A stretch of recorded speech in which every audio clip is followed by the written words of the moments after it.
আসসালামু আলাইকুম। ইউসুফ ভয়েস টিভিতে সবাইকে স্বাগতম। আজকের ভিডিওতে আমরা জানব রাসূল সাল্লাল্লাহু আলাইহি সাল্লাম কেন কখনো আজান দেননি। মসজিদে আজান দেওয়ার মাধ্যমে সমগ্র মুসলিমকে নামাজের জন্য আহ্বান জানানো হয়। অনেকের মনেই প্রশ্ন জাগে, রাসূল সাল্লাল্লাহু আলাইহি সাল্লাম নামাজের জন্য আজান দিতে বলেছেন, কিন্তু তিনি কেন কখনো আজান দেননি?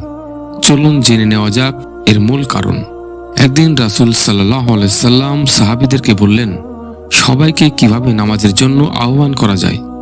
তখন একজন সাহাবী বললেন, হে রাসূলুল্লাহ সাল্লাল্লাহু আলাইহি সাল্লাম, আমরা ঢোল বাজিয়ে সবাইকে নামাজের জন্য ডাকতে পারি, তখন ঢোল নিষিদ্ধ হয়নি।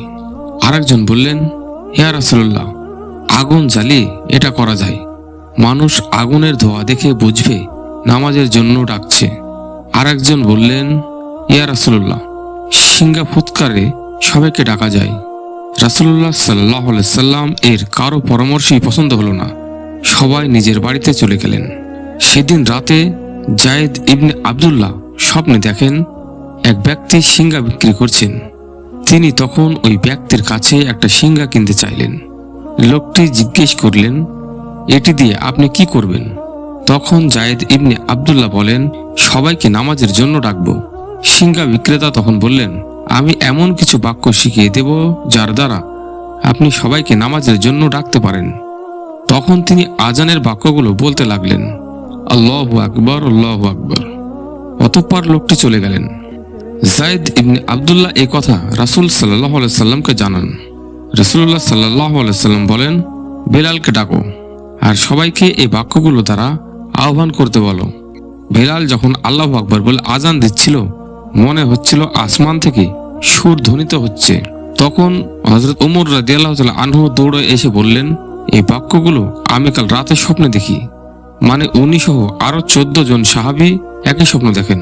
আল্লাহর রাসূল সাল্লাল্লাহু আলাইহি সাল্লাম বলেন, উনি ছিলেন জিবরাইল আলাইহিস সালাম।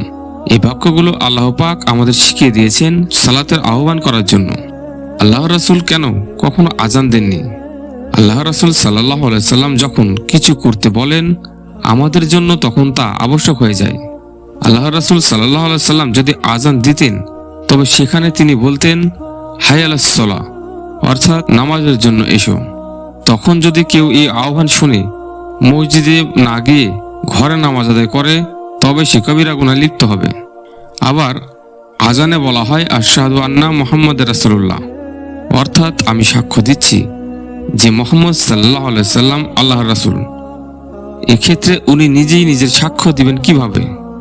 ওনার এই সাক্ষ্য দানে হয়তো অনেকেই ভাবতো যে উনি হয়তো অন্য কোনো রাসূলের কথা বলছেন। রাসূল সাল্লাল্লাহু আলাইহি সাল্লাম নিজের উম্মতের কথা ভেবে আজান দেননি। আল্লাহ তাআলা মুসলিম উম্মাহকে সঠিক সময়ে 5 ওয়াক্ত নামাজের আদায় করার তৌফিক দান করুন। হাদিসের ওপর আমল করার তৌফিক দান করুন, আমিন। ভিডিওটি যদি ভালো লেগে থাকে, চ্যানেলটি সাবস্ক্রাইব করে আমাদের পাশে থাকুন। সবাই ভালো থাকবেন এবং সুস্থ থাকবেন। আল্লাহ হাফেজ।